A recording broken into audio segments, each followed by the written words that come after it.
વિદ્યાર્થી મિત્રો, chapter number 9 જૈવ અણુ. હવે એમાં આપણે છેલ્લો મુદ્દો જેનો છે એની વાત કરીશું, જે છે સહકારકો.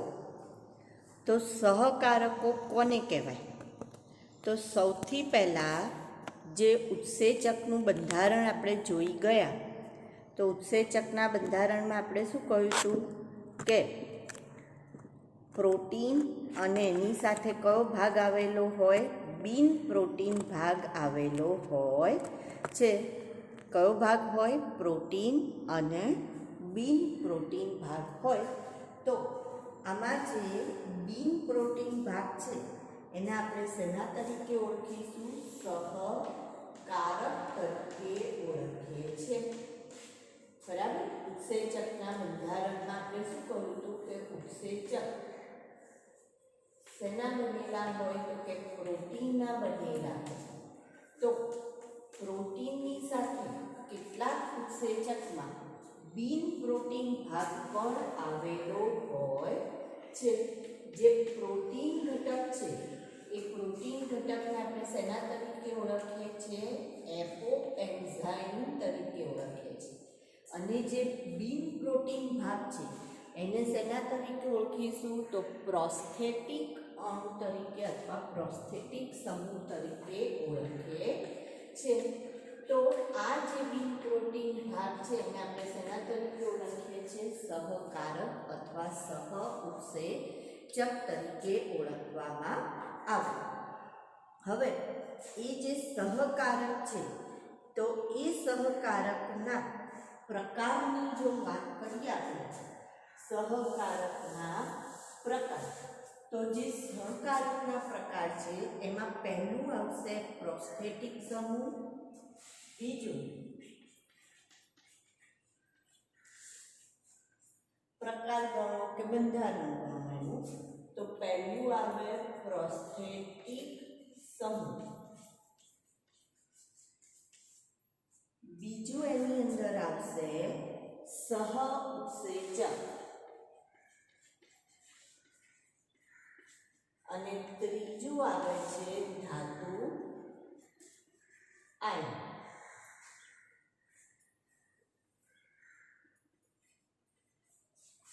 સહકારકના કેટલા પ્રકાર? 3. પ્રોસ્થેટિક સમૂહ ધરાવતો, સહઉત્સેચક ધરાવતો અને ધાતુ આયન ધરાવતો સહકારક. તો હવે જો પ્રોસ્થેટિક સમૂહની વાત કરીએ તો કે રાસાયણિક એ કાર્બનિક રસાયણ છે. શું છે પ્રોસ્થેટિક સમૂહ? તો કે કાર્બનિક રસાયણ છે જે પ્રોટીન ભાગ સાથે એટલે કે એપો એન્ઝાઇમ સાથે સહસંયોજક બંધ વડે જોડાશે. અને જે બંધ બનાવે છે, બંધ કેવો હોય છે? તો કે પ્રબળ બંધ બનાવે છે. તો તે એપો એન્ઝાઇમ સાથે પ્રબળ બંધ બનાવે છે અથવા તો પ્રબળ બંધથી જોડાય. તો જ્યારે આપણે શું કહ્યું હતું કે એપો એન્ઝાઇમ વત્તા એની સાથે જે બિન પ્રોટીન ઘટક છે એ એપો એન્ઝાઇમ તરીકે પ્રોસ્થેટિક સમૂહ હોય અને પ્રબળ બંધ હોય તો એને શું કહેવાય? પ્રોસ્થેટિક સમૂહ. હવે એવી જ રીતના સહઉત્સેચકની વાત કરીએ તો એ પણ શું છે? તો કે કાર્બનિક રસાયણ છે. બરાબર. આ પણ કાર્બનિક રસાયણ છે. તો બેમાં ફરક ક્યાં આવશે? તો તફાવત એટલો જ આવે કે જ્યારે સહઉત્સેચક એપો એન્ઝાઇમ સાથે જોડાય તો એ પ્રબળ બંધ નહીં પણ કેવો બંધ બનાવશે? તો કે નિર્બળ બંધ બનાવે છે. તે એપો એન્ઝાઇમ સાથે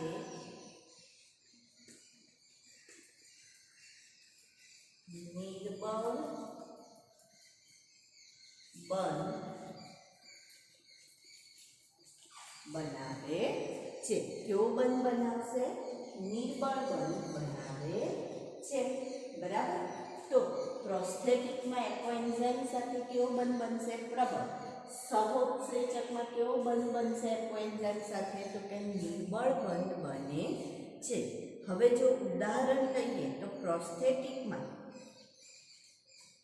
H2O2 hydrogen peroxide, H2O2 hydrogen peroxide જેને કેટાલેઝ પેરોક્સાઇડેઝ નામનું જે ઉત્સેચક છે, કેટાલેઝ પેરોક્સાઇડેઝ નામનું ઉત્સેચક એ શેમાં ફેરવશે? તો કે એને H2O અને O2 માં ફેરવે છે. H2O અને શેમાં ફેરવશે? O2 માં ફેરવે છે. તમે જે પેલા લોકો જેને શ્વાસની તકલીફ હોય ને એ લોકો પંપ લેતા હોય છે, જો ખબર હોય તો જ્યારે પંપ લેવામાં આવે તો પંપની અંદર H2O2 ભરેલું હોય અને હલાવે અને પછી જ્યારે દબાવે ત્યારે શું થશે? તો કે એમાં પાણી અને ઓક્સિજન છૂટા પડશે. ઓક્સિજન આપણે ક્યાં લઈશું? તો કે શ્વાસમાં સીધો લેવામાં આવે છે. તો આ પ્રોસ્થેટિક સમૂહનું ઉદાહરણ થયું. સહોત્સેચકનું ઉદાહરણ લેવું હોય તો NAD, NADP. NAD નું ફૂલ ફોર્મ શું કીધું આપણે? નિકોટિનેમાઇડ એડેનાઇન ડાઇન્યુક્લિયોટાઇડ. અને આ બધા શેમાંથી પ્રાપ્ત થાય છે? એમાં મુખ્ય ઘટક કયો છે? તો કે વિટામિન હોય છે. વિટામિનના વ્યુત્પન્નમાંથી પ્રાપ્ત થાય છે. ખાસ કરીને વિટામિન B3 માંથી આપણને પ્રાપ્ત થતા હોય છે. બરાબર. તો નિકોટિનેમાઇડ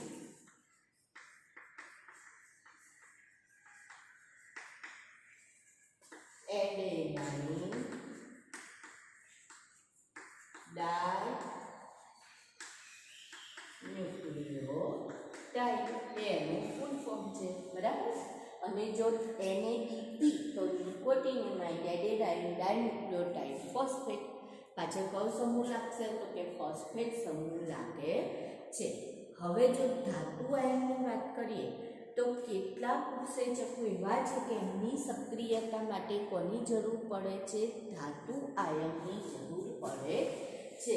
તો ઉત્સેચકોની સક્રિયતા માટે ધાતુ આયનની જરૂર પડે છે. બરાબર. અને જો આ ધાતુ આયન એ એક સ્થાન પર સહસંયોજક બંધ વડે જોડાય છે, એટલે એકથી વધારે પ્રક્રિયક સહસંયોજક બંધ વડે ઉત્સેચક સાથે જોડાશે. એકથી વધુ પ્રક્રિયક કયા બંધથી જોડાશે? સહસંયોજક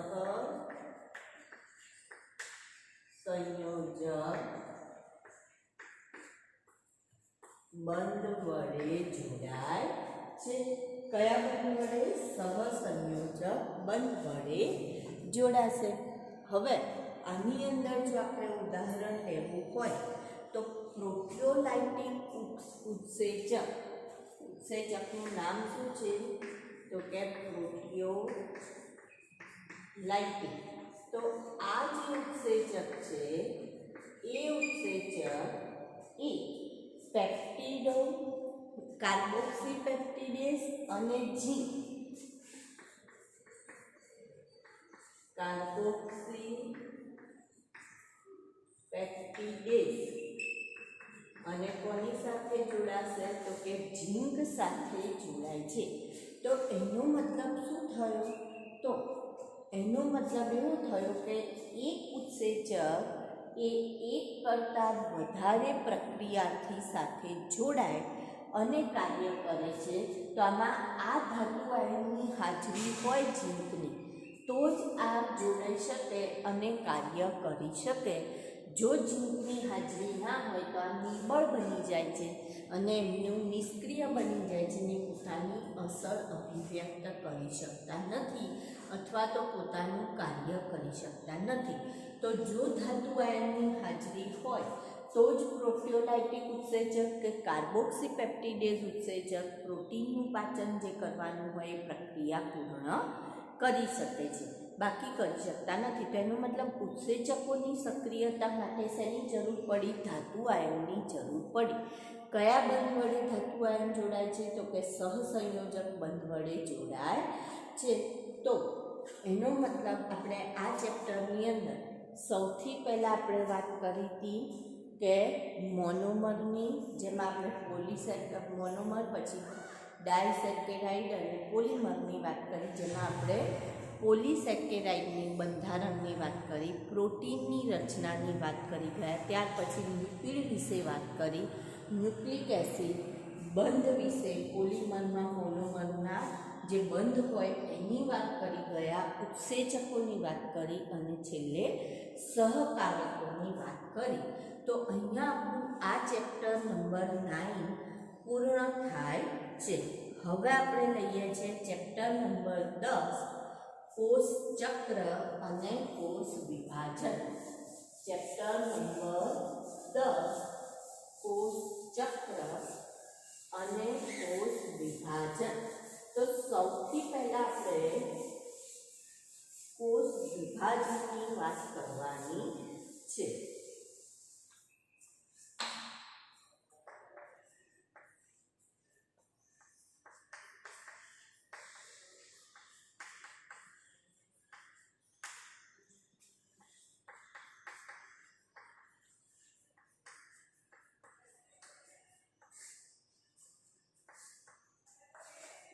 તો પહેલો જ પ્રશ્ન આપણને થાય કે કોષ વિભાજન એટલે શું અને સજીવોમાં તેનું મહત્વ શું છે? કોષ વિભાજનનું મહત્વ શું? એટલે આપણો પ્રશ્ન થાય કે કોષ વિભાજન એટલે શું, તેનું મહત્વ જણાવો. તો પહેલા આપણે કોષ વિભાજનની વ્યાખ્યાની વાત કરીએ. તો કોષ વિભાજનની વ્યાખ્યા આપવી હોય તો આપણે શું વ્યાખ્યા આપીશું? તો કોષ વિભાજન એટલે એક કોષમાંથી બે કોષોનું નિર્માણ. કોષ વિભાજન એટલે શું કહીશું આપણે? એક કોષમાંથી બે કોષનું નિર્માણ, જેને આપણે શેના તરીકે ઓળખીએ છીએ? કોષ વિભાજન તરીકે ઓળખીએ છીએ. હવે આની શોધ કોણે કરી હતી? તો કે વિલ્સો નામના વૈજ્ઞાનિકે કરી હતી. તો વિલ્સોનું કહેવું એવું છે કે આ એના શોધક છે, બરાબર? તો એમનું કહેવું શું છે કે પૂર્વ અસ્તિત્વ ધરાવતા કોષમાંથી નવા કોષનું સર્જન થાય છે. પૂર્વ અસ્તિત્વ ધરાવતા કોષ એટલે જે જૂના કોષ હોય એમાંથી જ નવા કોષનું સર્જન થાય. તો પૂર્વ અસ્તિત્વ ધરાવતા કોષમાંથી નવા કોષનું સર્જન. આવું કોણ કહે છે? તો કે વિલ્સોનું કહેવું આવું છે કે પૂર્વ અસ્તિત્વ ધરાવતા કોષમાંથી નવા કોષનું સર્જન થાય છે. તો આપણે કોષ વિભાજનની વાત કરી. હવે જો એના મહત્વની વાત કરીએ તો મહત્વમાં સૌથી પહેલાં જો એક કોષી સજીવની વાત કરીએ તો હવે એક કોષી જે સજીવ હોય એમાં તો એક જ કોષ છે, બરાબર? તો એમાં કોષ વિભાજન કઈ રીતના મદદરૂપ થાય? તો કે એની અંદર સૌથી પહેલાં કોષ કેન્દ્રનું કોષનું વિભાજન થાય ધારો કે, અને એકમાંથી બે કોષ બની જાય તો એને શું થઈ જાય? બહુકોષીમાં આવી જાય. તો એવું થતું નથી, પણ શું થાય છે? તો કે સૌથી પહેલાં એના કોષ કેન્દ્રનું વિભાજન થાય છે અને ત્યારબાદ એના કોષ રસનું વિભાજન થાય છે. જેના કારણે એકમાંથી 2 બાળકોષ અથવા 2 નવા કોષ ઉત્પન્ન, બાળકોષ જેને કહેવાય એ ઉત્પન્ન થાય છે. તો એનો મતલબ એક કોષીમાં શેના માટે જરૂરી છે? તો કે વંશ વૃદ્ધિ માટે જરૂરી છે. કોષ વિભાજન શેના માટે જરૂરી છે? તો એની જે સંખ્યામાં વધારો કરવાનો છે, ગુણન કરવાનું છે, તો વંશ વૃદ્ધિ કહેવાય, એના માટે જરૂરી છે. હવે જો આપણે બહુકોષી સજીવની વાત કરીએ તો બહુકોષી સજીવમાં કઈ રીતના મહત્વ? તો ધારો કે આપણને ઘા પડ્યો, કંઈ પણ વાગ્યું, તો તમે જોશો કે થોડા દિવસમાં એ ઘા શું થાય છે? રૂંઝાઈ જાય છે. તો એ રૂંઝાવું એટલે શું? તો કે શરીરમાં જે પણ કોષો ખામીગ્રસ્ત હોય અથવા તો જ્યાં ઘા પડ્યો હોય તે કોષોને રૂંઝવવા માટે શું જરૂરી છે? તો કે કોષ વિભાજન જરૂરી છે. તો આપણે એવું કહીશું, નવા કોષ ઉત્પન્ન કરી શરીરની વૃદ્ધિ, નવા કોષ દ્વારા શરીરની વૃદ્ધિ. પછી જે ઘસારો લાગે છે એ ઘસારો જે છે એને દૂર કરવા માટે અથવા તો એને પહોંચી વળવા માટે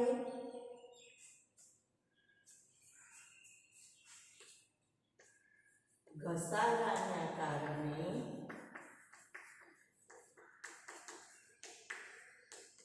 નાશ પામેલ કોષના સ્થાને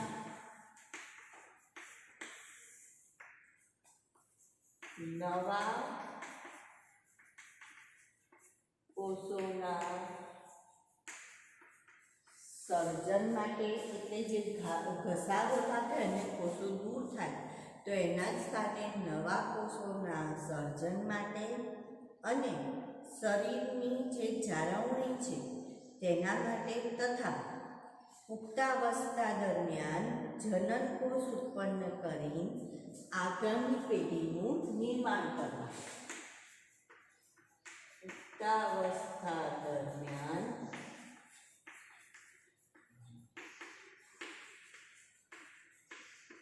જનનકોષ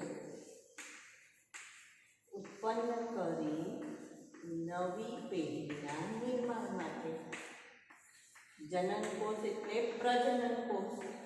તો પ્રજનનકોષ પુખ્તાવસ્થાએ ઉત્પન્ન કરશે અને એના દ્વારા નવી પેઢીનું શું થશે? તો કે નિર્માણ કરશે. તો એના માટે પણ આ કોષ વિભાજન જરૂરી છે. તો કોષ વિભાજનમાં આપણે પહેલાં એની વ્યાખ્યાની વાત કરી અને ત્યાર પછી આપણે એના મહત્ત્વની વાત કરીએ છીએ. જો આપણે વાત કરીએ કે જે પુખ્ત વ્યક્તિ હોય તો એના શરીરમાં જ્યારે પણ પુખ્ત સજીવ હોય, પુખ્ત વ્યક્તિ હોય, તો પુખ્ત વ્યક્તિના શરીરમાં કોષોની સંખ્યા કેટલી?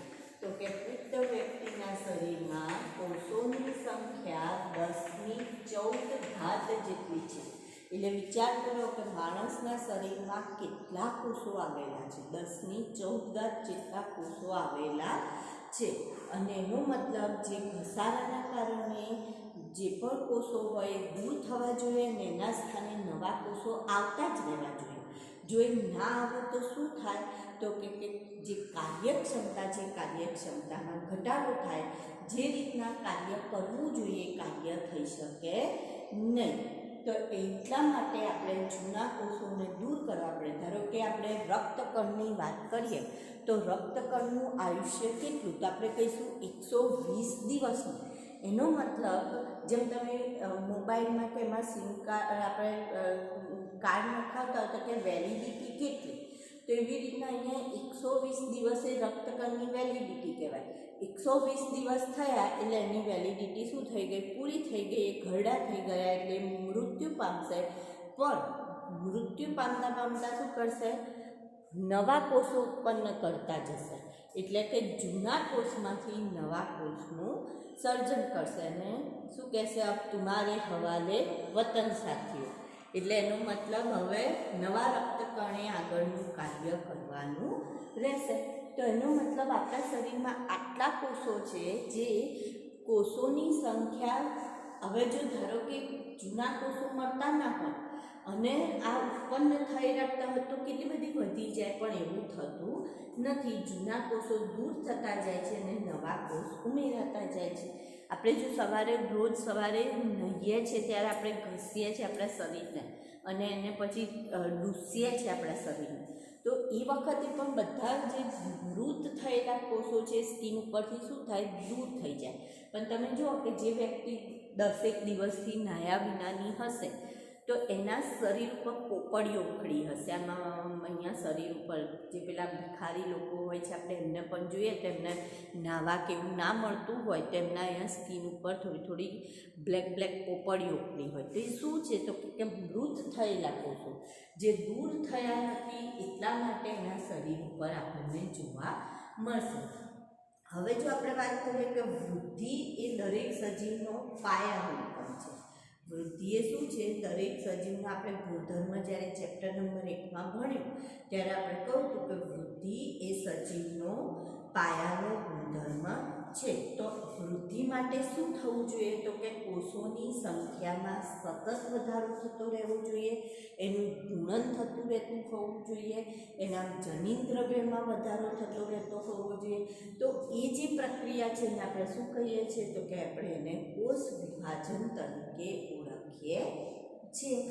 હવે આગળ નવો મુદ્દો આવશે કોષ ચક્ર. આપણે કોષ વિભાજનની સામાન્ય વાત કરી, હવે આપણો મુદ્દો આવે છે કે ભાઈ કોષ ચક્ર એટલે શું, અથવા તો સમજાવો કોષ ચક્રની અવસ્થાઓ.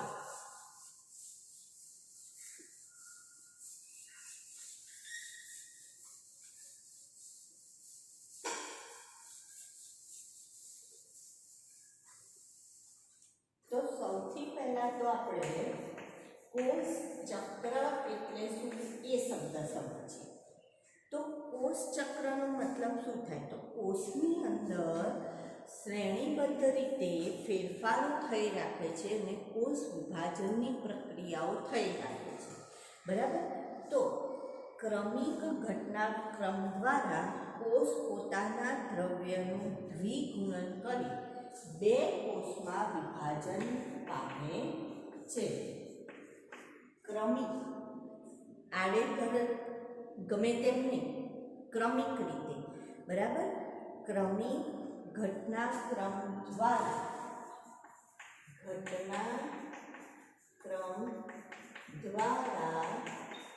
કોષ પોતાના દ્રવ્યનું દ્વિગુણન કરી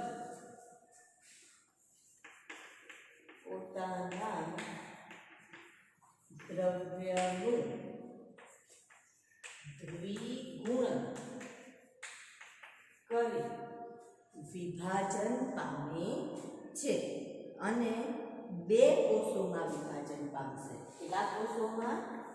2 કોષોમાં વિભાજન પામે છે, જેને કોષ ચક્ર કહે છે.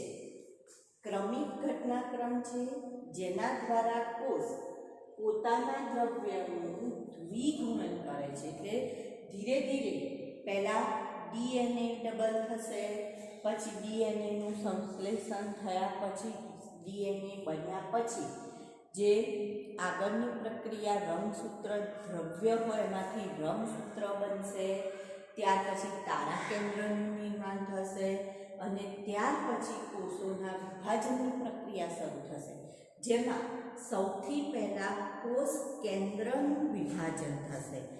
આ યાદ રાખવાનું, મેં તમને 10મા ધોરણમાં પણ કહ્યું કે સૌથી પહેલાં કોષ કેન્દ્રનું વિભાજન થાય અને ત્યારબાદ કોષ રસનું વિભાજન થાય.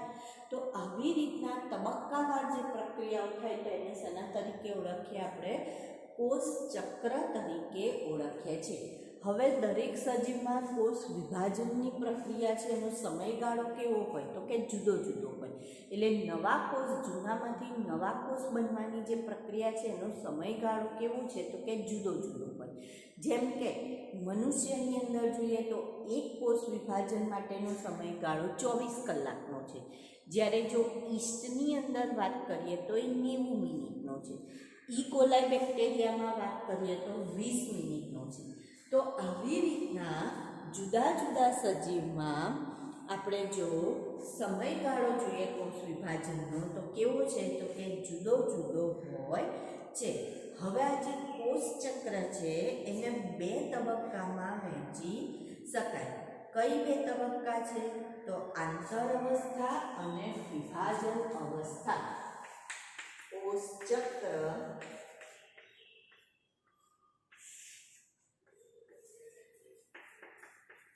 આંતર અવસ્થા અને વિભાજન અવસ્થા. હવે આ જે વિભાજન અવસ્થા છે એને આપણે એમ તબક્કા તરીકે પણ ઓળખીએ છીએ. જેના તરીકે ઓળખાય એમ તબક્કો. અને આંતર અવસ્થાને ઇન્ટરફેસ તરીકે ઓળખાય છે. શેના તરીકે ઓળખાય? ઇન્ટરફેસ.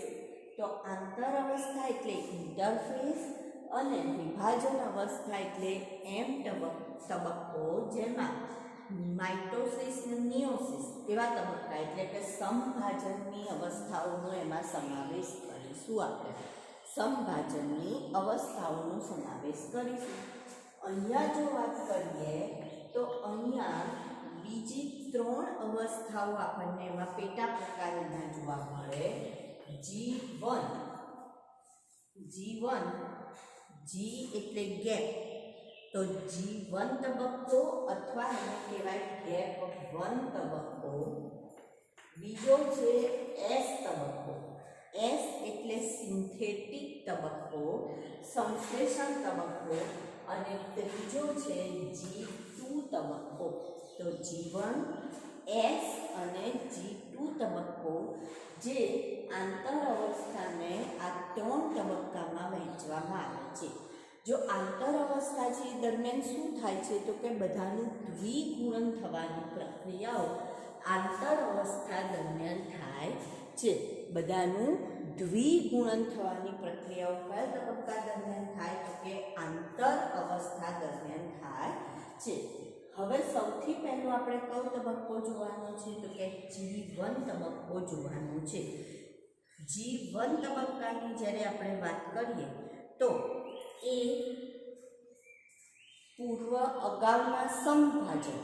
અગાઉનું સમભાજન અને S તબક્કાની વચ્ચેનો તબક્કો એને કયો તબક્કો કહેવાય? G1 તબક્કો કહેવાય.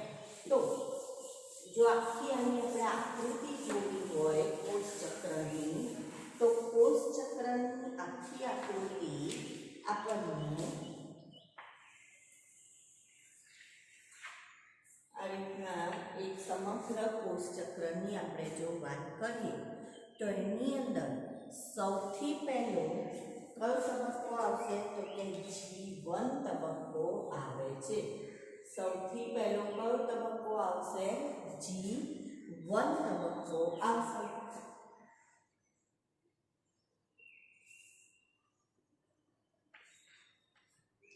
બરાબર. G1 પછી કયો તબક્કો આવશે તો કે S તબક્કો આવે છે. કયો તબક્કો? S તબક્કો. ત્યાર પછી G2.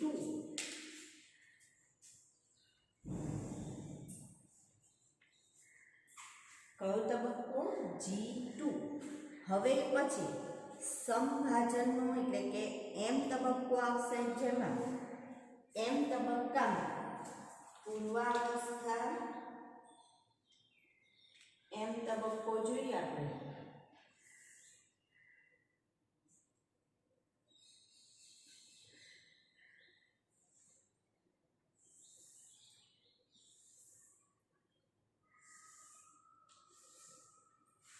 તો એમાં પૂર્વાવસ્થા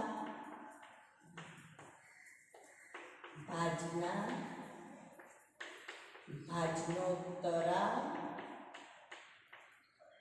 અંત્યાવસ્થા આ બધું ત્યાર પછી કોષ રસ વિભાજન થશે અને આ બધાનો સમાવેશ આપણે શેમાં કરીશું? એમ તબક્કામાં. શેમાં કરીએ છીએ? એમ તબક્કો. અને અહીંયા G0 તબક્કો આવે છે. કયો તબક્કો આવશે? G0 તબક્કો આવે છે.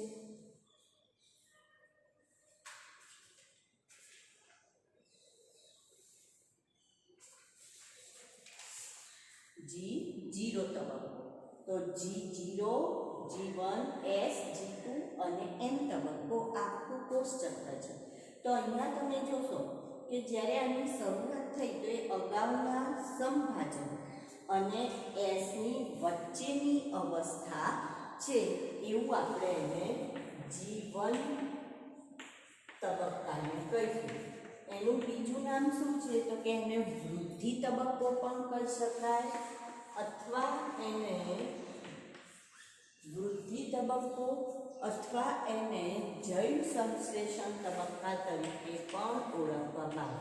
જો અહીંયા સંશ્લેષણ નથી કીધું, કયો તબક્કો કીધો છે? જૈવ સંશ્લેષણ તબક્કા તરીકે ઓળખી શકાય. તો આની અંદર કઈ પ્રક્રિયા થશે?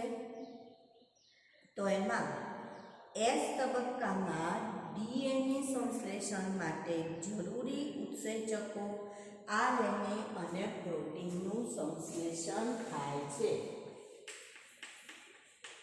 DNA સ્વયંજનન માટે જરૂરી ઉત્સેચકો RNA અને પ્રોટીનનું શું થશે? સંશ્લેષણ એ કયા તબક્કા દરમિયાન થશે? તો કે G1 તબક્કા દરમિયાન થશે. હવે કયો તબક્કો આવશે? તો કે S તબક્કો. તો S એટલે સિન્થેટિક અથવા તો સંશ્લેષણાત્મક તબક્કો. તો સંશ્લેષણનો મતલબ શું થશે? તો સંશ્લેષણનો મતલબ થશે DNA નું સંશ્લેષણ થવાનો તબક્કો. અહીંયા શું થશે? તો કે DNA નું સંશ્લેષણ. તો જ્યારે DNA નું સંશ્લેષણ થાય એનો મતલબ આ તબક્કા દરમિયાન DNA ના એકમ 2C હોય. જો DNA ની સંખ્યા 2C હોય તો એ બેવડાઈ કેટલી થઈ જાય છે? 4C થાય છે. બેવડાઈ કેટલી થઈ જશે? 4C. કોની સંખ્યા? DNA ની સંખ્યા. કારણ કે DNA નું શું થાય છે? તો કે સ્વયંજનન થતું હોય છે. તેમની સંખ્યા વધી ગઈ. અને જે અહીંયા રંગસૂત્રો એકલ રંગસૂત્ર તરીકે જોવા મળતા હતા એના બદલે હવે કઈ રીતના જોવા મળશે? તો કે રંગસૂત્ર તરીકે ગોઠવાય છે. એનો મતલબ આપણને જ્યારે આ જે તબક્કો હતો G1 ત્યારે આવી રીતના એકલ સૂત્રિકા સ્વરૂપે જોવા મળતા હતા. એની જગ્યાએ S તબક્કામાં આપણને કઈ રીતના જોવા મળશે? તો કે S તબક્કામાં આ રીતના જોવા મળશે. બરાબર. હવે એકલ સૂત્રિકા નહીં જોવા મળે. આવી એકલ સૂત્રિકા નહીં, પણ વચ્ચે આપણને સેન્ટ્રોમિયર અને એની ભુજાઓ એ રીતનું જોવા મળશે. તો આ રીતના રંગસૂત્ર ગોઠવાઈ જતા હોય છે. બરાબર. શું થશે? તો રંગસૂત્રિકાઓ શેમાં ફેરવાઈ જશે? ગોઠવણી બાદ શેમાં ફેરવાઈ જશે? રંગસૂત્ર તરીકે ગોઠવાય છે. તો એને કયો તબક્કો કહીએ છીએ? આપણે S તબક્કો કહીએ છીએ. અને જે દ્વિકીય રંગસૂત્ર હોય છે એ દ્વિકીય જ રહેતું હોય છે. અહીંયા જે રંગસૂત્ર છે કેવું રહે છે? તો કે દ્વિકીય રહેતું હોય છે. કેવું રંગસૂત્ર રહેશે? દ્વિકીય. દ્વિકીય રંગસૂત્ર જોવા મળશે. રંગસૂત્ર કેવું જોવા મળશે? દ્વિકીય દ્વિકીય રંગસૂત્ર જોવા મળશે. અને છેલ્લો તબક્કો આવશે G2 તબક્કો. કયો તબક્કો? G2 તબક્કો. તો જે G2 તબક્કો છે એ દરમિયાન અંતિમ તબક્કો જેમાં RNA, પ્રોટીન નિર્માણ અને સૂક્ષ્મ નલિકાઓનું નિર્માણ થશે. શેનું નિર્માણ થશે? RNA, પ્રોટીન અને સૂક્ષ્મ નલિકા. શેના માટે સૂક્ષ્મ નલિકાનું નિર્માણ થશે? તો આના પછી કઈ પ્રક્રિયા શરૂ થશે? તો કે આના પછી M તબક્કો આવે છે જેમાં કોષ વિભાજન થવાનું છે, એટલે કે પૂર્વાવસ્થાની બધું. તો જે પેલું તારા કેન્દ્ર હોય છે એની વચ્ચે દ્વિધ્રુવીય ત્રાકનું નિર્માણ. તો એ દ્વિધ્રુવીય ત્રાક શું છે? તો કે સૂક્ષ્મ નલિકા છે. એટલે એનું નિર્માણ શરૂ થઈ જશે. અને ત્યાર પછી કઈ પ્રક્રિયા શરૂ થશે? તો કે ત્યાર પછી કોષ ચક્ર પૂરું થશે અને M તબક્કો શરૂ થતો હોય છે. પણ કેટલાક કોષો એવા છે કે જે પુખ્ત પ્રાણીઓમાં વિભાજન પામતા નથી, જેમ કે હૃદયના કોષો. જ્યારે કેટલાક કોષો એવા હોય કે જે ક્ષતિગ્રસ્ત હોય તો એને દૂર કરવા એમને વિભાજન પામવું પડે. તો ફરીથી વિભાજન પામતા નથી, ખાલી ક્ષતિગ્રસ્તને દૂર કરી દેવા માટે જ વિભાજન પામે છે. તો એવા કોષોની જે અવસ્થા આવે છે એને વિરામી અવસ્થા કહેવાય, એટલે કે G0 અવસ્થા. G0 અવસ્થા કે જે દરમિયાન એ લોકો શું કરે છે? તો કે આરામ કરતા હોય. ખાલી ક્યારે સક્રિય બને? તો જ્યારે ક્ષતિગ્રસ્ત કોષો થઈ જાય તો એને દૂર કરવા માટે જ એ સક્રિય બનતા હોય છે. પ્રાણીઓમાં જે સમવિભાજન થાય છે એ દ્વિકીય દૈહિક કોષોમાં થાય. યાદ રાખજો, પ્રાણીઓમાં સમવિભાજન શેમાં થાય? દ્વિકીય દૈહિક કોષમાં. જ્યારે વનસ્પતિમાં એકકીય કે દ્વિકીય બંને કોષોમાં સમવિભાજન થાય છે.